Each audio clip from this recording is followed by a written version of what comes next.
야, 전세 사기 지금 시작된 지 2년 됐어요. 2년. 2년 동안 빌라 사업자 1000곳이 줄폐업했다고 합니다. 서민 살 곳도 사라진다라고 이야기하는데 뭐 다 아시는 얘기잖아요. 빌라는 죄가 없습니다. 누가 죄가 있죠? 사람이 죄이다. 이런 사기 사건을 만들어낸 사람이 죄인 거지 또 시스템이 문제인 거죠. 사실상 전세 보증보험만 가입하면 묻지도 따지지도 않고 보증금을 부르는 대로 계속해서 대출을 해주는 것도 문제고 사실상 이제 와서 보니까 또 그걸 악 이용한 사람들도 문제입니다. 자, 여기서 이런 얘기 한번 해볼게요. 자, 서울에 LH가 빌라를 여러분 다 아시죠? 뭐 한다? 무제한 매입한다고 합니다. 무제한.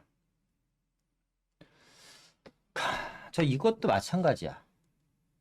LH가 빌라를 얼마나 급하면 빌라를 무제한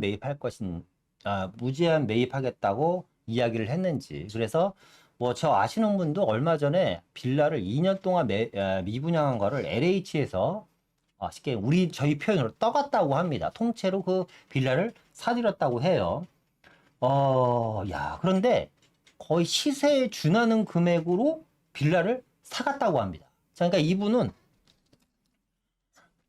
진짜 소가리를 끝내버린 거예요. 물론 시세가 뭐 100이라고 하면 7, 80% 정도에 사갔으니까 2년 동안 미분양 때문에 전전긍긍 하시는 분 입장에서는 7, 80% 정도 본인이 받고자 하는 금액의 7, 80% 정도에 받아가도 사실상 감지 덕지죠. 근데 문제는 뭐냐면 빌라를 무제한으로 매입했을 때 일어나는 역효과입니다. 자, 첫 번째는 지금 서울시에서 가장 많이 나오는 매물이 뭐냐면 여러분 고시원 건물 아시죠? 고시원 건물이 가장 많이 나옵니다.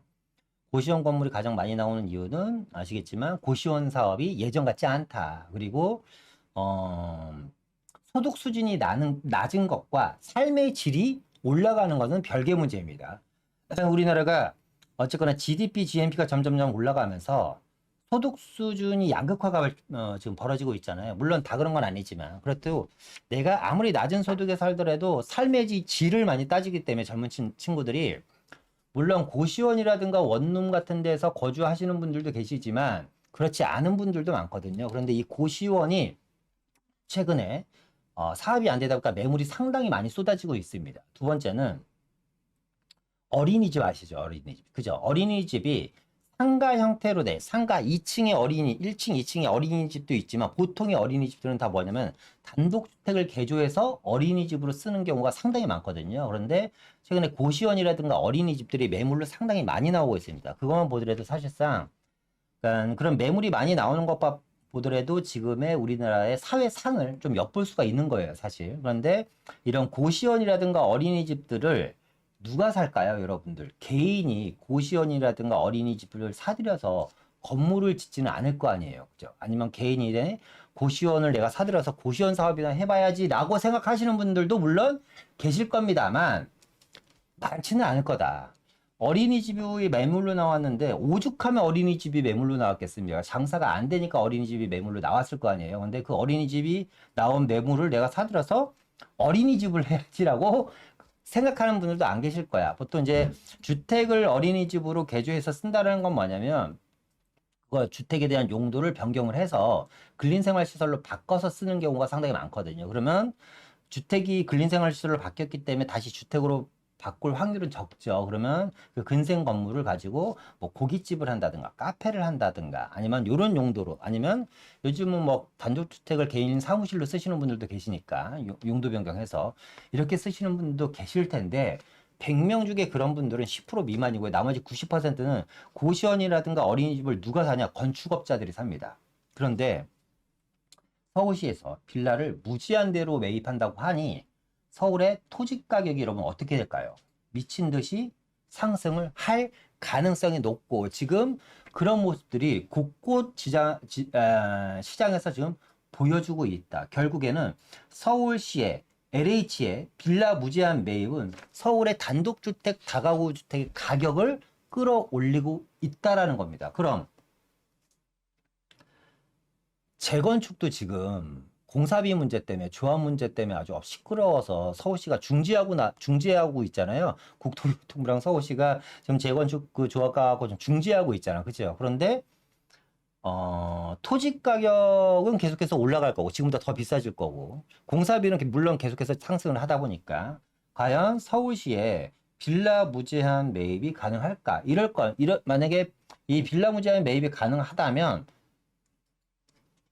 사업자들이 줄줄이 줄폐업하지는 않겠죠. 그죠? 이것도 역시 좀 섣부른 대응 아닌가.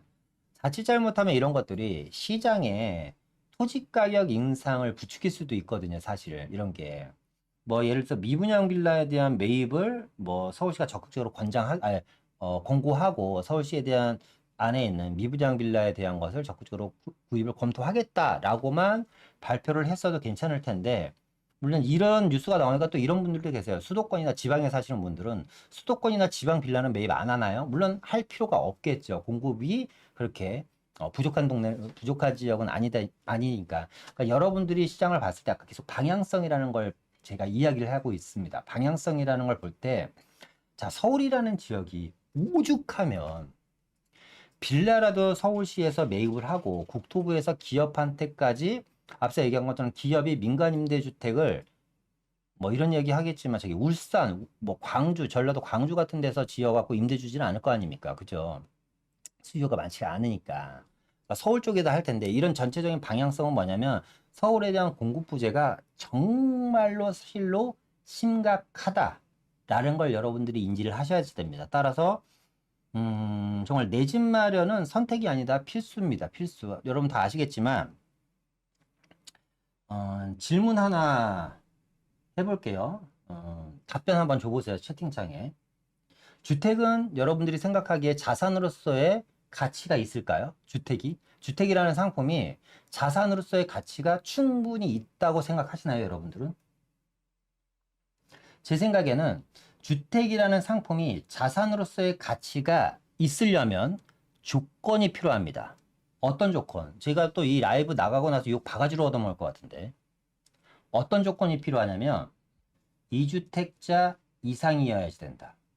어떤 의미인지 아시겠죠? 자, 1주택자는 자산으로서의 가치가 없습니다. 왜? 내가 주택을 한 채 샀어요. 주택을 한 채 샀는데 이 주택이 100원에 샀는데 500원이 됐어. 이 500원이 자산으로서의 가치가 있으려면 내가 이 500원을 내 마음대로 활용을 해서 사용을 할 수 있는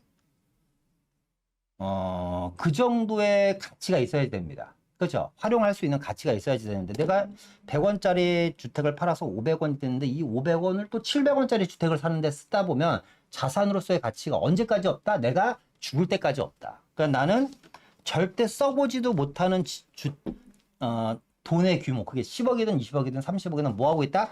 깔고 잠만 자다가 자식 조언을 시키고 가시는 겁니다. 무슨 말인지 이해되시죠? 물론 이제 지금 제가 말씀드리는 내용은 아주 기초 중에 기초이기 때문에 많은 분들이 지금 인지를 하고 계시는 분들도 계실 거고 이미 다 인지를 하고 이걸 행하시는 분들도 계실 거예요. 그런데 아직까지도 일부 교육이 안 되신 분들 그리고 좀 다른 세상에서 다른 생각과 다른 이야기를 하시는 분들이 있잖아요. 이런 분들 입장에서는 아직도 주택은 사면 안 된다. 그분들을 위해서 어떤 걸 마련했냐? 정부에서 기업형 임대주택을 마련합니다. 한 겁니다. 전세금에 대한 제한이 없고 월세금에 대한 제한이 없고 5% 상한도 안 받고 월세를 마음대로 받을 수 있는 이런 주택을 정부가 기업한테 일임해서 많이 만들려고 한 거예요. 어떤 분들한테 주택을 사면 절대 안 된다고 생각하시는 분들을 위해서 이런 것들을 마련해 주는 거예요. 우리는 그런 생각 안 갖고 있잖아요. 어떻게 해야지 됐죠? 무조건 자산으로서의 가치가 높은 놈들을 보유를 하고 있어야 됩니다. 그죠? 그러려면 어떻게 해야 된다? 활용한 이 자산을 내가 쓸 수 있어야지 돼. 결국에는 활용 가치가 있어야지 되는데 이 활용 가치라는 건 뭐예요?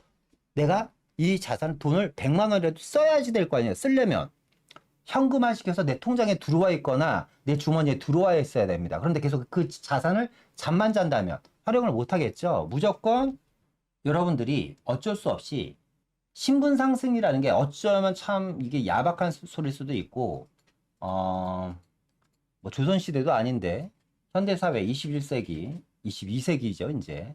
이런 사회에서 뭐 신분 상승에 대한 이야기하는 게 웃기긴 한데 거주지가 신분 상승이 되는 시대가 되어버렸습니다. 그러니까 젊은 친구들이 이런 이야기들을 하더라고요. 서울에서 태어난 것 자체가 스펙이 되는 세상이다, 요즘은. 여러분들 얼마나 동감하십니까? 공감을 하십니까? 서울에서 태어난 것 자체가 스펙이 되고 있는 세상이라는 단어에 얼마나 공감을 하시는지 모르겠는데, 뭐 빌라 얘기하다가 너무 확장돼서 제가 이야기를 했는데요. 자산에 대한 필요성에 대해서 잠깐 이야기한 겁니다.